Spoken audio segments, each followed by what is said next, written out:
The first season of Goblin Slayer is over, and I guess at this point we really don't need to speculate on whether there's going to be a second season. Although I guess this could be an OVA or something, so maybe there is room for speculation, I don't know. Two of my most popular videos are Goblin Slayer related, which means that my channel is dangerously close to becoming a Goblin Slayer channel, as opposed to a channel that no one watches. But in my second Goblin Slayer video, I said that I'd make another video for when the anime ends, and this is that video. That being said, there is still plenty that I want to talk about, in general, about Goblin Slayer since the anime began. So let's start talking about how Goblin Slayer is now a franchise. Since the anime's start, a fifth light novel has finally been released in English. And I finally finished the fourth volume, and then caught up with the fifth. We're also seeing physical releases of the manga now, which was originally digitally exclusive. The series itself has expanded since then, with a new manga series, 2 prequel light novels, and a tabletop RPG joining the Goblin Slayer franchise. It is a good time to be a Goblin fan. So let me clear up some confusion for those of you that haven't been keeping up with all the Goblin Slayer media.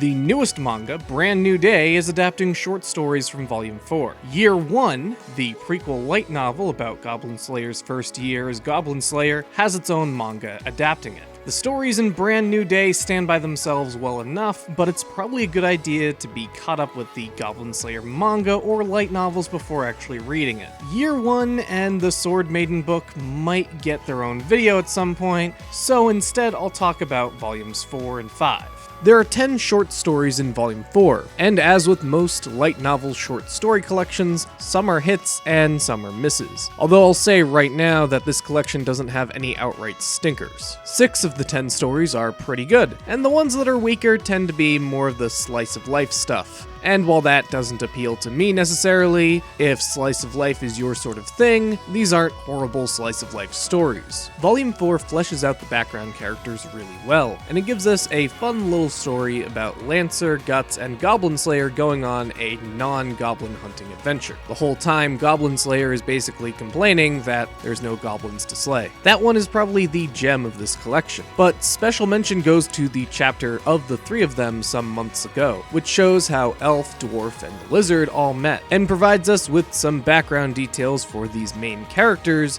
that we definitely needed. Volume 5 is another adventure similar to Volume 2. We jump straight into this adventure with little to no cowgirl or guild girl. The premise of this volume is that Goblin Slayer and the rest have to travel into the mountains to rescue a noble fencer from goblins. And while there is nothing that really shakes up the formula, the Slayer party saving a small mountain village at the start has some pretty nice character moments. And most surprisingly of all, there's a scene with Priestess and Elf that passes that dumbass Bechdel test, proving that Goblin Slayer is in fact feminist media. Unless you use the fact that none of the characters are named to discredit that. There's not too many twists as the story continues, but it remains a fun adventure punctuated by some goblin mutilated corpses. All in all, Volume 5 feels like a one-shot D&D session that you'd end up playing with your friends, and I'm okay with that. It's been a while since my initial Goblin Slayer anime video, and one of the things that I think I need to cover from that first episode is the fallout. I didn't expect such an enormous reaction to Goblin Slayer. Don't tell me this anime is one of those anime. I really like it and can't watch it if it's just those. I thought of the rapes at first episode as how horrible goblins are. So please tell me if it's not like that. I expected a pretty big reaction, but it seemed like once a certain website found that first episode, the series became controversial. For anyone that was offended by Goblin Slayer in any way, as someone that has covered the franchise extensively at this point, I would just like to say and express that this story has been out for years at this point. If you walked into the anime not knowing about its most infamous scene, then it is your own fault. People tried to make it political. They called Goblin Slayer fascist, and that was dumb for a multitude of reasons. Well, it is a PG-13 anime. Who the hell expected rape?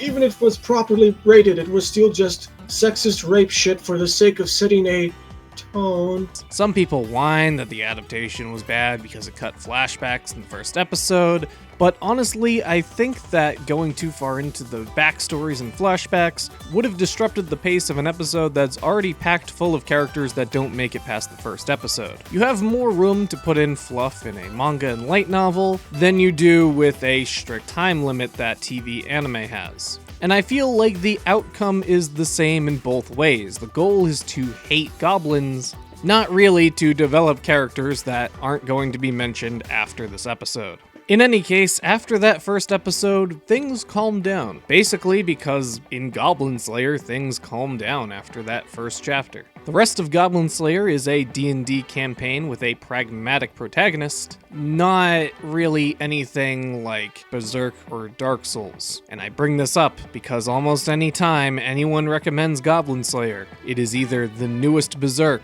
or the anime equivalent to Dark Souls. Damn, so many snowflakes in this comment section. It's as if they never heard of the dark fantasy genre or have watched Berserk, LMAO. Here's a tip for all of you. Goblin Slayer is not dark fantasy. It is not a very dark setting. It is in no way comparable to Dark Souls or Berserk outside of the character Goblin Slayer himself. And I think that my enjoyment of the series comes from seeing a character that looks and acts like he's from either of those series being placed into a generic fantasy setting. The way that he plays off of such stock cliches like the elf or the lancer is entertaining. And that's where the enjoyment of Goblin Slayer comes from. Not from this dystopian, grimdark fantasy setting that some people try to pretend that Goblin Slayer has. Now, with all that bitching and moaning about people enjoying a thing in a way that I don't enjoy it, let's talk about the anime. So now we finally have a fully completed anime season. And how was it overall? Okay?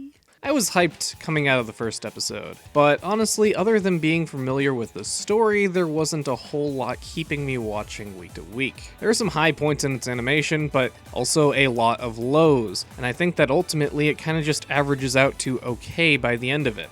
Special mention goes to one certain episode because it easily has the most cut out of it. Elf just appears with her clothes ripped off, and we have a 2-minute shot of an eyeball at the very end. I think that whenever we get a Blu-ray release, this show will not only look a lot better, but have a lot of scenes restored. However, we're not judging Goblin Slayer on a hypothetical Blu-ray release that may or may not happen, so for the time being, we have to just look at it with its TV anime. The opening and ending themes, as well as the soundtrack, fit the tone of Goblin Slayer pretty well, but it wouldn't really be anything that I would listen to outside of the anime. That doesn't mean that it's bad, just not really a major drawing point for the anime to win over the other adaptations. One interesting thing, though, is that they adapted Volume 2 in the middle of the series, which I was actually pretty happy with. Volume 1 ends on a very satisfying note, and it would have been strange to have that note happen in the middle of the series rather than at the end.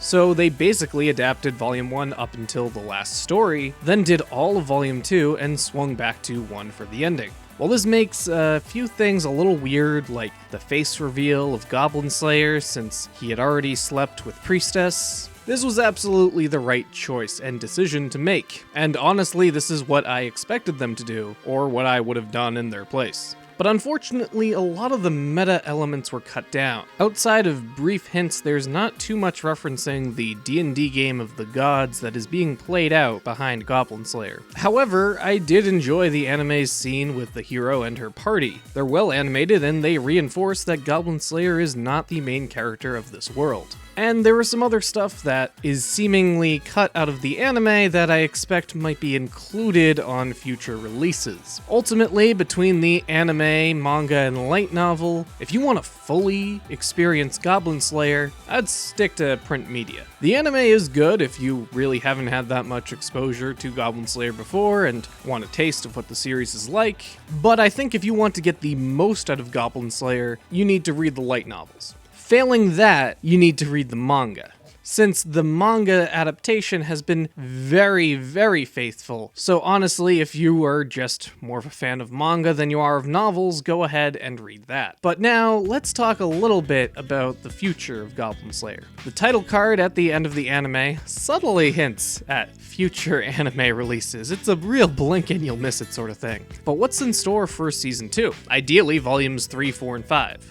And Volumes 3 and 4 you can probably cut the most content from. There's a lot of slice of life and harem-y stuff at the start of 3 that can be cut out easily, and the only thing I'd really look forward to is the Dark Elf fight. And since that basically happens in the last half of the book when the actual sort of adventure starts, then it should be pretty easy to squeeze that into a couple of episodes. Being a book of short stories, Volume 4 can be as short or as long as you need it to be, and anything that isn't adapted can just be saved for an OVA later. Book 5 is where we're going to get the real meat of the season. Volume 5 definitely has enough material to carry the second season of the Goblin Slayer anime, and it's probably what I would most look forward to in a Season 2. Would they do it right? Probably. It would be really hard to screw up because Volume 5 is such a simple and to-the-point story. But we'll see what they do with it. There's no reason not to end it on Volume 5 like there was with Volume 2, because Volume 3 doesn't really have that same satisfying ending that you get at the end of Volume 1. Maybe if they wanted to end on one of the short stories from Volume 4, but really there's no reason not to end with Volume 5 for Season 2.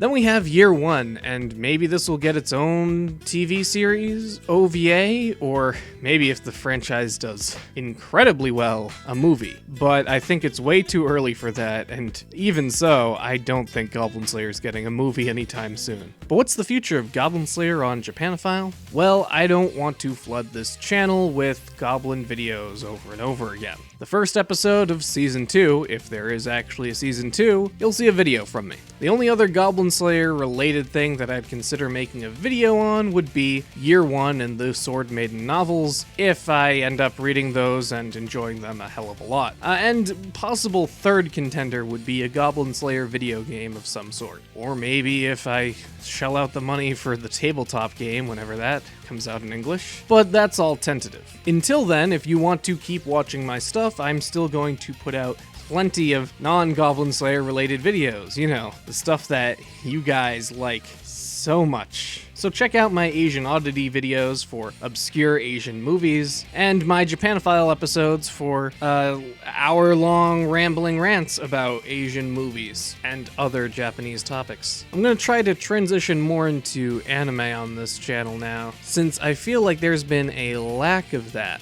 as of late, but we'll see where things go.